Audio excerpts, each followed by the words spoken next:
হজ যাত্রীদের জন্য এটি সবসময় উন্মুক্ত থাকে।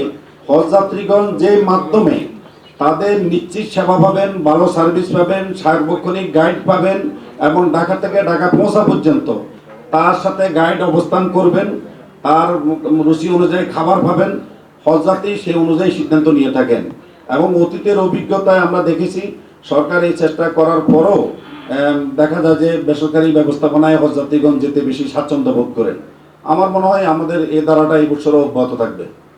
এটি এটি এটি আপনাকে জানাই, পতিত স্বৈরাচারী সরকারের কিছু এজেন্ট গত 2 বছর হজ ব্যবস্থাপনাটা সুন্দর হয়, তাদের যে লুটপাটের এখানে রাজত্ব ছিল, বিমান ভাড়ার নামে তারা যে লুটপাট করেছে সেগুলো থেকে বেরিয়ে আসায় তারা এটি সহ্য করতে না পেরে তাদের মনোনীত এজেন্টের মাধ্যমে একটি ভুয়া ইস্যু দিয়ে হজ ব্যবস্থাপনা বিশৃঙ্খলা তৈরির একটা পায়তারা তারা করছেন। এটি সরকার অবশ্যই বিবেচনায় নেবেন। সৌদি পর্বে বা বাংলাদেশ পর্বে কোনো সিন্ডিকেশনের সুযোগ নেই। হাব কখনো সিন্ডিকেটকে সমর্থন করে না।